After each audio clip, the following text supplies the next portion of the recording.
This year at the WTC, Orks are the master of war. As we look at the Great WAAAGH, they bring many dispositions from around the world. As Ork players, war bosses represent the WAAAGH, we are able to see the diverse lists and dispositions that were brought forward. So even though the vast majority of the field is taken hold, we actually have lists of every disposition. Therefore, I wanted to take a look at those. So I do at least have one list from every disposition. And then, of course, I have lists from other dispositions as well. This is live, so I interact with live chat. What's up, you gets that are here? Audio's fixed. What's up? And shout out to the Rewatch gang. So there's some fun lists out here. Some were wonky. So I just want to talk about a bunch of different ones. This should give some creativity and some guidelines for at least what people are thinking for how you play different quote-unquote dispositions. As I know, the majority, based off the stats that we look at on WAAAGH Wednesdays, show that the vast majority of you guys are playing Take and Hold anyways. So even though I will look at a Take and Hold list, I have every disposition. One of the many Take and Hold lists, but I found this one to at least have like a different diverse kind of output on some of the units and options that were picked. As for Beranger, I'm sorry, hopefully I messed up your name, bro. Beranger, I don't know how to say your name, but great name. He brought free Dakka. So of course this is a good old fashioned Freebooter crew, more Dakka, but it was about the list that the units that he actually brought. So he has Gazgo, Thraka, Painboy, and 20 boys with Bionic Workshop. Pretty awesome. A Beast Boss on Squigosaur with a 3-man unit of Squighog boys with the Captain. So the Captain is, in my opinion, a little bit of a slept-on enhancement, which is another thing that makes Freebooter crew actually even more enticing to bring, because you're actually able to clear Battle Shock, which is a problem for Orks in general. We'll just generally say for Orks in general this edition, because we do at least have that somewhat as a weakness. I know like my Killicans really suffer from this. So having that on something like a Beast Boss and Squigosaur, which can stand in the open kind of close enough to these units where they can removing Battle Shock, I absolutely love that. So you can do that to big bricks of models and armies and such.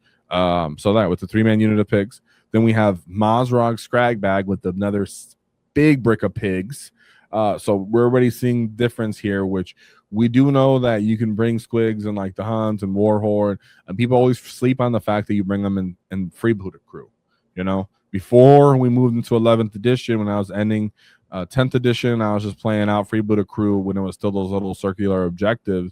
I was playing pigs back then for the chance that you can, hey, I can tow onto objectives, auto 6 off the field. I can bring squigs off onto reserves, right? Let's say I have a go turn with everything else on my go turn, and I bring a unit of pigs off from reserves. They'll probably be on an objective. Then from that objectives, I'll put that as my looted objectives, and then I'll declare a wall off that one for the secondary pig unit. So then I come in with another wave of pigs, which is very strong, like later in game when I have like a fresh unit of pigs that are in the wall that people have to try to dig out while I still have Gaz on the field. And that's if I haven't already just chose Gaz instead and let the pigs just freely walk around and punch you. We have a Big Mac with shock attack gun with a tank buster unit, and then of course get finder goggles for spotter squig, for ignoring cover. Boss Snickra, WAAAGH Dakka Gutsmech, 1 truck, which is I think all you need. If I have to guess what's going in that list, I was gonna guess just the tank busters, but whatever. Oh no, I would actually maybe guess a Luda unit. 1 unit of Gretchen, 2 units of Ludas, and a Storm Boy. I really like these leaderless units of Ludas with dead shiny shooters.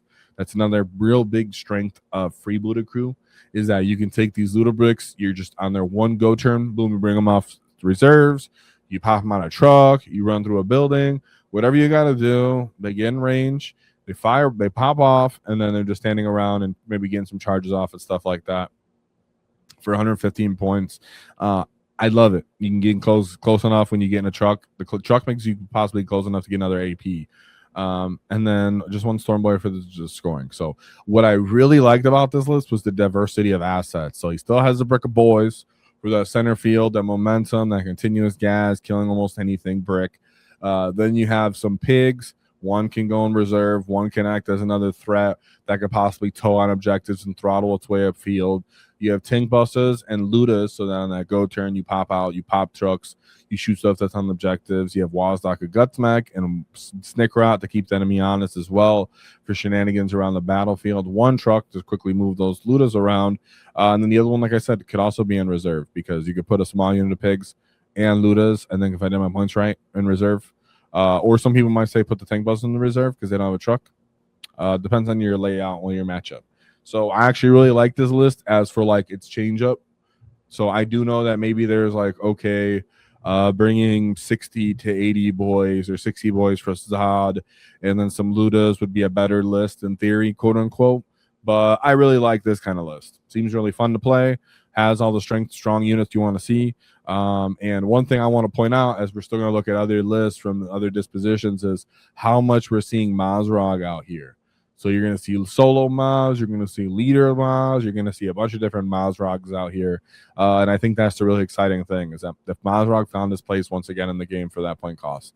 And I hope in the Codex, GW actually fixes some of his weaknesses. Before we jump back into the video, transporting a full Warhammer army, especially an Ork horde, can be a battle in itself.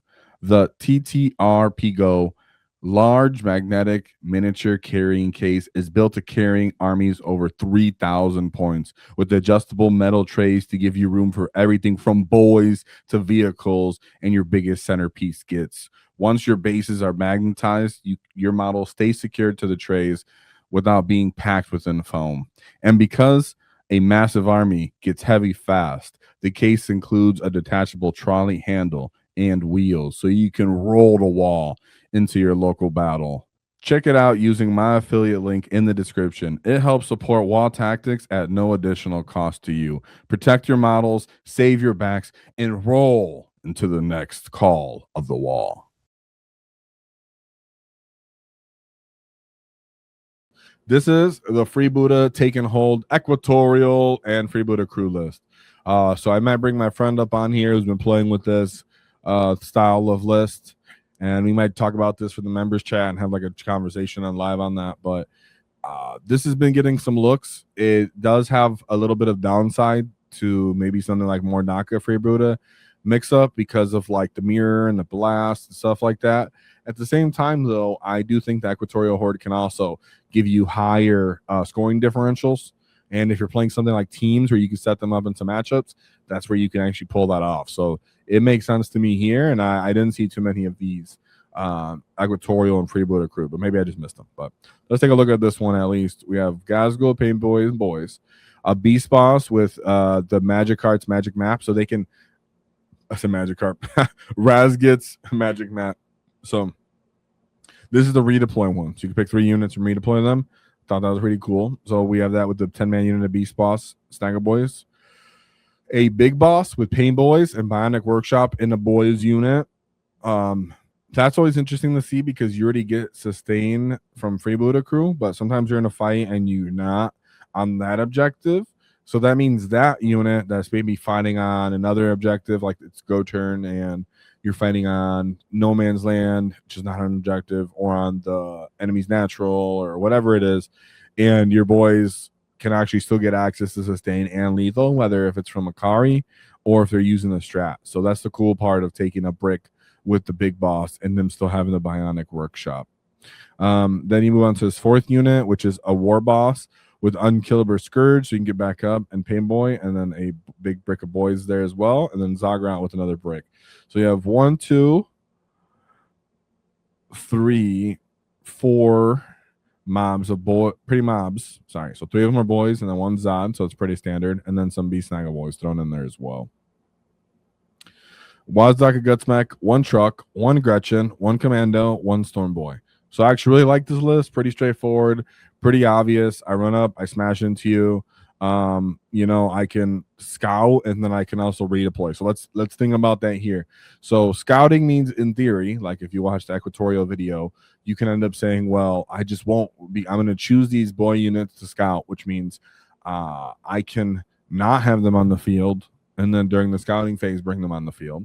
And then you can also have magic maps redeploy so that he can actually redeploy mobs as well. So you can end up, oh, I'm going to move forward and then I'm going to redeploy. So you can have Gaz and Zod somewhere on the field and then redeploy them to the other side of the field and then bring a different mob of boys onto the field right there. Or you could just scout one forward and then remove your Zat, your Gaz, and everything like that. So really cool, fun stuff to see, and little fun odd shenanigans. So I wanted to show this, and Mark Morrow, I've seen him in the past like covered his list and stuff, so I know he thought this out, but it was taken home. So this is pretty sick, real cool to run back and forth, and to be cunning with the way that he's taking those lists. If you enjoyed the clip, check out the full video here.